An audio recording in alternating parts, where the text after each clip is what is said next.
صلی اللہ علیہ وسلم کی زندگی کا ایک واقعہ جس پہ پتہ چلتا ہے کہ انہوں نے کیا کہیں گے لوگ کی پرواہ کی ہے. باقی ساری جگہوں پہ انہوں نے اس کی پرواہ نہیں کی کہ کیا کہیں گے لوگ. ایک زلیخا کا واقعہ، اس میں حضرت یوسف علیہ السلام کے دل میں یہ خیال آیا کہ اگر اللہ نے مجھے اپنی رحمت کے ساتھ بچا نہ لیا ہوتا تو میں تو خسارہ پانے والوں سے ہو جاتا، اور پھر کیا کہتے لوگ. اور ایک نبی کریم صلی اللہ علیہ وسلم کی زندگی کا واقعہ جس میں آپ کو حضرت زینب سے نکاح کرنا پڑا، اپنے منہ بولے بیٹے کی بیوی سے. اس وقت آپ صلی اللہ علیہ وسلم دلی طور پہ چاہتے تھے کہ حضرت زینب کو طلاق نہ دیں اور وہ اپنے ہی گھر میں بسی رہیں اور مجھے اس آزمائش سے گزرنا نہ پڑے، کیونکہ کیا کہیں گے لوگ کہ رسول اللہ صلی اللہ علیہ وسلم نے اپنے ہی منہ بولے بیٹے کی بیوی سے شادی کر لی. لیکن چونکہ اللہ تعالیٰ ان پہ یہ ظاہر کرنا چاہتا تھا، امت کے لیے راستہ بنانا چاہتا تھا اور یہ آسانی پیدا کرنا چاہتا تھا امت کے لیے، اور حلال اور حرام کو متعین کرنا چاہتا تھا کہ یہ حلال راستے ہیں اور یہ حرام جگہ ہیں. وہاں نبی کریم صلی اللہ علیہ وسلم کو حضرت زینب سے نکاح کروایا گیا، اور میں زوجنا کہا، ہم آپ کا نکاح کریں گے ان سے. اور پھر جب حضرت زینب سے آپ صلی اللہ علیہ وسلم کی عدت ختم ہوئی تو آپ سے ان کے کمرے میں تشریف لے گئے اور کہا اللہ نے مجھے آپ کا شوہر بنا دیا. یہاں سے آپ کی ازواجی زندگی واپس شروع ہو گئی. یہاں آپ صلی اللہ علیہ وسلم بہت زیادہ پس و پیش کا شکار رہے کہ کیا کہیں گے لوگ، لیکن غالب اللہ کے حکم کو کیا. کہتے رہے لوگ جو بھی کہتے ہیں، کرنا وہی ہے جو اللہ چاہتا ہے، جو اللہ کہتا ہے، جس میں اللہ تعالیٰ کی طرف سے ایک حکم آتا ہے اور ایک رہنمائی آتی ہے. اسی طرح آپ جس بھی نبی کی زندگی کو اٹھا کے دیکھیں، جس بھی موقع پہ دیکھیں، ہم زیادہ اپنے پیغمبر صلی اللہ علیہ وسلم کی زندگی کو کر لیتے ہیں ڈسکس. آپ دیکھیے کہ ابو جہل نے آپ صلی اللہ علیہ وسلم کی 2 بیٹیوں کو طلاق دلوا دی اپنے بیٹوں سے. آپ صلی اللہ علیہ وسلم کے اس وقت غم اور درد کی کیا کیفیت ہوگی، جس کے 2 بیٹیوں کو بیک وقت طلاق مل جائے تو اس وقت کیا کیفیت ہوگی آپ کی. آپ صلی اللہ علیہ وسلم چاہتے تھے کہ یہ نکاح قائم رہے، لیکن وہ آپ صلی اللہ علیہ وسلم کو درد دینے کے لیے، دشمن خدا تھا، دشمن رسول تھا، اس نے اپنے دونوں بیٹوں سے طلاق دلوا دی. اب آپ صلی اللہ علیہ وسلم اگر یہ سوچتے کہ کیا کہیں گے لوگ تو آپ اس درد میں سے نہ گزرتے، بیٹیاں بسی رہتی اور یہ رخصتی نہیں تھی ہوئی ابھی اور یہ شادی انجام پذیر پہ جاتی. لیکن آپ صلی اللہ علیہ وسلم نے اس سوال کو ریجیکٹ کیا کہ کیا کہیں گے لوگ، اور اللہ کی جو مرضی تھی، جو اللہ کا پیغام تھا، وہ ابو جہل کے لیے بھی ویسا ہی تھا اور اپنی بیٹیوں کے لیے بھی ویسا ہی تھا اور امت اور قوم کے لیے بھی ویسا ہی تھا. اسی طرح آپ دیکھیے لوگ آپ کے گھر آئے، وفد بنا کے آئے اور انہوں نے کہا کہ آپ حسین لڑکی سے شادی کرنا چاہتے ہیں، ہم پرووائڈ کرتے ہیں. آپ سردار بننا چاہتے ہیں، ہم پرووائڈ کرتے ہیں، ہم انتظام کرتے ہیں. آپ کو دولت چاہیے، ہم مہیا کرتے ہیں. تو آپ یہ کہنے سے باز آ جائیں کہ اللہ ایک ہے، ہم آپ کے لیے ساری چیزیں انتظام کر دیتے ہیں. اب نبی صلی اللہ علیہ وسلم اگر اس کو اویل کر لیتے، اب آپ دیکھیے اس سوال کا دوسرا رخ، ان ساری سہولتوں کو اویل کر لیتے تو آج کیا کہتے لوگ. آپ صلی اللہ علیہ وسلم نے اس کا ایک دوسرے پہلو بھی سوچا اس سوال کا، کیا کہیں گے لوگ کہ میں تو اللہ کا نبی تھا، میرے اوپر تو رسپانسبلٹی زیادہ تھی اور مجھے تو ان ساری چیزوں میں سے، امتحانوں میں سے گزرنا تھا، عورت کے امتحان میں سے، دولت کے امتحان میں سے، اقتدار کے امتحان میں سے. اور ہر جگہ میں نے یہ سوچنا ہے کہ اللہ کیا کہتا ہے اور لوگ کیا کہتے ہیں. کہتے رہے لوگ، ہر جگہ یہی سوچنا ہے کہ اللہ کیا اس معاملے میں مجھے رہنمائی کرتا ہے. ساری زندگی آپ صلی اللہ علیہ وسلم کی اسی طرح سے ہے. دیکھیں لوگوں نے آ کے کہا آپ کو کہ آپ تو ہمارے چرواہے تھے، رضی اللہ تعالیٰ، کہ آپ تو ہمارے مسکین برے یتیم تھے اور آپ کے پاس تو کوئی تاج و تخت اور کوئی بادشاہی نہیں ہے، آپ کے دروازے پہ تو کوئی دربار نہیں ہے، آپ کے تو گھر بار جو ہے وہ کچی مٹی کے بنے ہوئے ہیں، 10 ہاتھ چوڑا، 10 ہاتھ لمبا، 10 ہاتھ اونچا. یہ کس طرح کا نبی آیا؟ کوئی جاگیردار ہوتا، کوئی مالدار ہوتا، کوئی بڑا طاقتور شخص ہوتا تب ہم مانتے ہیں آپ لوگ.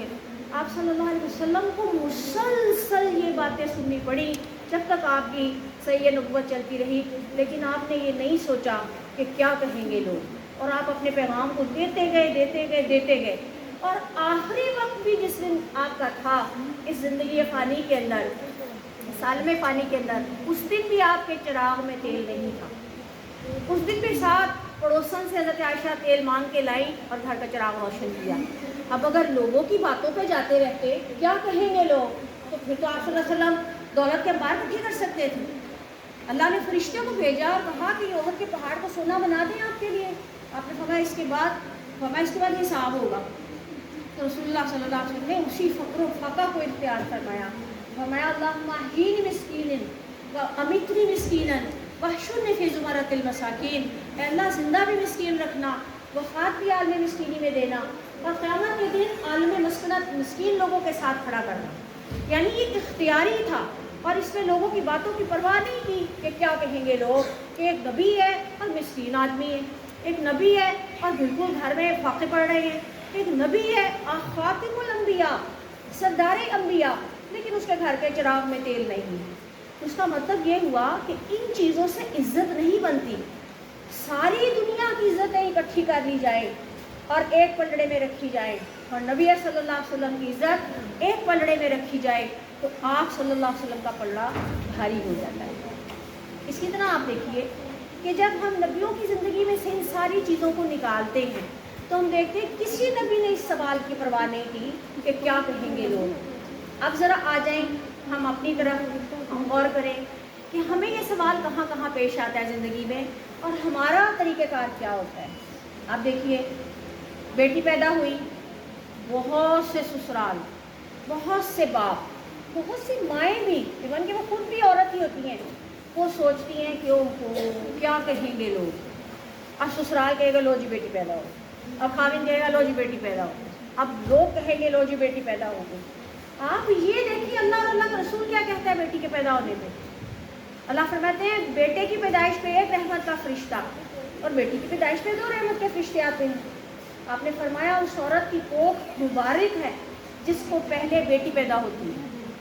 ہم کیوں سوچتے ہیں ایسے موقع پہ کہ کیا کہیں گے لوگ, ہم یہ کیوں نہیں سوچتے کہ اللہ اور اللہ کا رسول یہاں پہ کیا کہتا ہے. اسی طرح آپ دیکھیے جب اس بچی کی تعلیم و تربیت کا دور آتا ہے تو ہم کوشش کرتے ہیں پروفیشنل اور اچھی تعلیم و تربیت اور اچھے ادارے اور اچھی پڑھائی کا انتظام ہم بیٹوں کے لیے کر دیں, اور بیٹیوں کو عام طور پہ اس سے محروم رکھا جاتا ہے کہ لوگ کیا کہیں گے. جب بیٹے کو بیانے جائیں گے لوگ پوچھیں گے کیا پڑھا ہے, کہاں سے پڑھا ہے, لوگ کیا کہیں گے. اس نظریے سے بچوں کی اچھی لڑکوں کی پرورش کر دی جاتی ہے, لڑکیوں کو اس میدان میں پیچھے رکھا جاتا ہے. آپ سوچیں اللہ کے رسول کیا کہتے ہیں. اللہ کے رسول یہ کہتے ہیں کہ جس نے اپنی بیٹی کی اور اپنی باندی کی تعلیم و تربیت کا اہتمام کیا وہ جنت میں میرے ساتھ یوں ہوگا. یہ سوال اپنی جگہ باقی رہے گا کہ بچیوں کی تعلیم بچوں کے ساتھ ساتھ لڑکوں کے ساتھ ساتھ ہونے میں انداز کیا ہونا چاہیے, طریقہ کیا ہونا چاہیے, تعلیم کون سی ہونی چاہیے, ترجیح اس کے اندر کیا ہونی چاہیے. اسی طرح آپ دیکھتے ہیں کہ ہم زندگی میں جب شادی بیاہ کرنے کی طرف جاتے ہیں تو ہم خود بہنیں اور مائیں پورے تلاش کرنا شروع کر دیتے ہیں کہ ہر گھر میں جو بہو آئے وہ جنت کی ایک پری آ جائے, اس لیے کہ میرے لڑکے کے ساتھ جب وہ بیٹھی ہو تو کیا کہیں گے لوگ. حسین جمیل چہرہ کوئی ہو میرے گھر میں, اگرچہ میری بیٹی ایک اوسط درجے کی شکل رکھتی ہو لیکن اس کو اسی طرح لوگ لے کے جائیں بہت عزت و قدر کے ساتھ, اور اس کی پرواہ نہ کرے کہ کیا کہیں گے لوگ. تو جو معیار آپ بہو تلاش کرتے وقت رکھتے ہیں, آپ سوچئے وہ معیار کیا آپ نے بیٹی کی شادی کے وقت رکھا.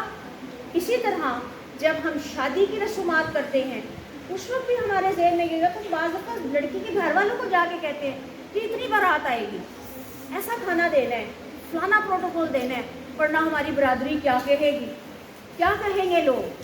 یہ سوال ہمارا زندگی بھر پیچھا کرتا رہتا ہے. لیکن کیا کبھی ہم نے یہ سوچا کہ یہ کشمیر کا جھنڈا لگا ہوا ہے ہمارے سامنے, ہم 1.5 ارب مسلمان, 52 اسلامی ملک, پورے اسلامی ممالک کے درمیان گھرا ہوا فلسطین, اور وہ غزہ کی بے بس انسانیت, وہ روتے چیختے بچے, وہ آبادیاں ویرانے بن گئیں, وہ زندہ لوگ قبروں میں چلے گئے, انہیں کفن دفن بھی ٹھیک سے نصیب نہیں ہوئے, جنازے بھی نہیں ان کے ٹھیک سے پڑے گئے. لیکن ہم نے ایک مرحلے پہ بھی نہیں سوچا کہ کیا کہیں گے لوگ. دنیا کی سب سے بڑی آبادی، بڑے وسائل، بڑے ہتھیار، بڑی فوجیں، بڑے لوگ، بہت زیادہ اللہ تعالیٰ کی طرف سے ہر چیز دی ہوئی، لیکن کھڑے ہی نہ ہو سکے ان کے ساتھ، بچانے کے لیے کھڑے ہی نہ ہوئے. یہ ہم نے سوچا ہی نہیں کہ کیا کہیں گے لوگ. اسی طرح ہم جب قیامت کے دن کا منظر اپنے سامنے رکھ لیں تو جو کچھ دنیا میں ہم کرتے گزرتے ہوئے یہاں سے جاتے ہیں، اگر ہمیں تھوڑا سا احساس ہو کہ جب ساری قبریں کھول دی جائیں گی، ساری مخلوق کھڑی ہوگی اس میدان میں، اور ہر بندے سے سوال اس کے ساری مخلوق کے سامنے کیا جائے گا، وہاں بھید کھلیں گے. عالموں نے کیا کیا، حافظوں نے کیا کیا، قاریوں نے کیا کیا، ماؤں نے کیا کیا، بیٹیوں نے کیا کیا، باپوں نے کیا کیا، شوہروں نے کیا کیا، کس نے کہاں کہاں اپنی ذمہ داری کو ادا نہ کیا اور خیانتیں کی، اور یہ سارے بھید اللہ تعالیٰ کھول کے ساری مخلوق کے سامنے رکھ دیں گے.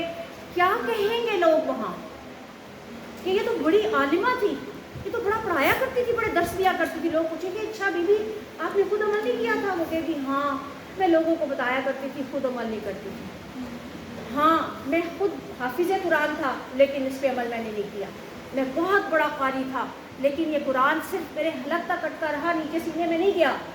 میں بہت بڑا حکمران تھا لیکن ایک آواز نہیں اٹھا سکا اپنے مسکین بہن بھائیوں کے لیے. اہل کشمیر کی آنکھیں پتھرا گئی، اہل فلسطین ختم ہو گئے.